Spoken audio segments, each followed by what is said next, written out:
It's been big in China for thousands of years, and yet it was the Japanese who turned it into a world-famous art form.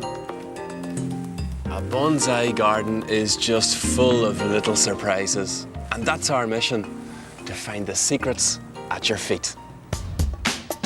A garden revolution, the secret life of tiny trees.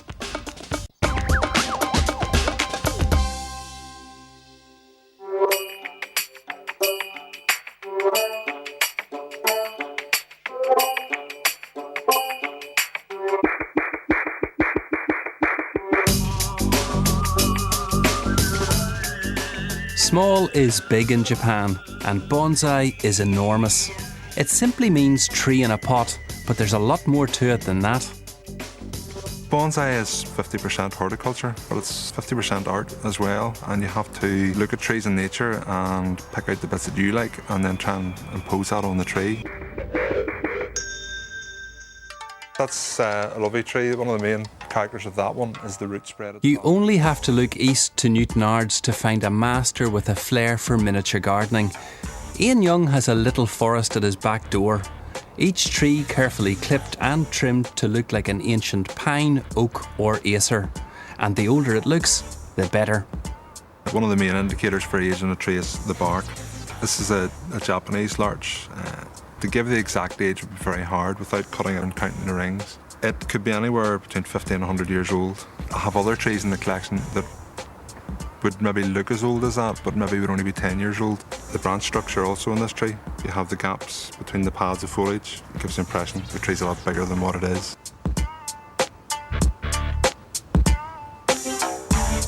Branches that come down look older, so it's the weight, the branches, the age that come down. Then in nature you would have little dead stubs of branches like this, dead wood, white wood.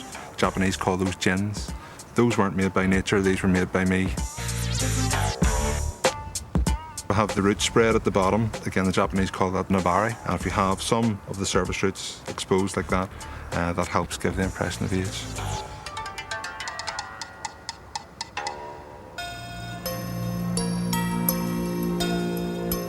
I started bonsai about 12 years ago. I got one given to me as a get well soon present, and that was the spark. I got involved with the local bonsai society and just grew from there. Other people's passion rubbed off, and now I get a great passion out of teaching people as well. I use it as a way of relaxing. There's nothing better than coming home from work and going out into the garden and checking the trees, and it's given me a lot of pleasure over the years.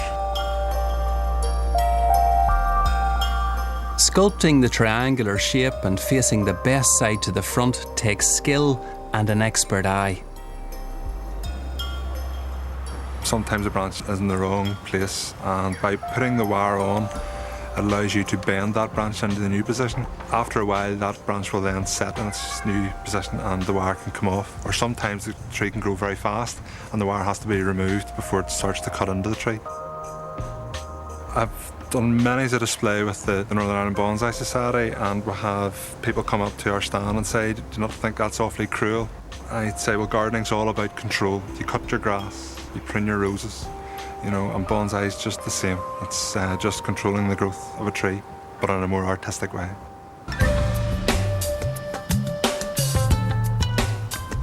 Any tree is suitable, but pines are particularly sought after.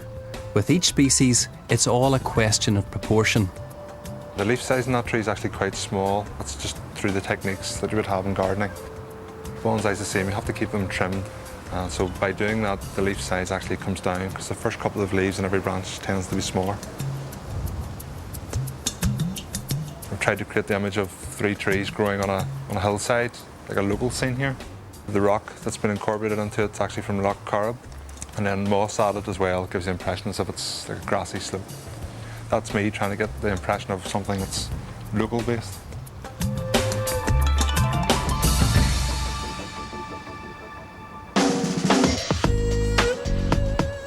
Ian has over 100 bonsai trees under his control, lots of them homegrown in many different styles.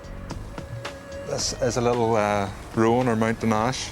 The Japanese call these mame, which means palm of your hand. The size doesn't matter. Quality is everything. There is bonsai potential everywhere, from the firethorn being dumped from a garden to wind-blasted juniper and hawthorn from a wild mountainside. You can bonsai most things, but you're better sticking with trees that have a naturally small leaf or needle. You look at people that would maybe try and do horse chestnut or sycamore and things, but there's a lot of easier things to do out there. Your garden's full of things that can be used for bonsai.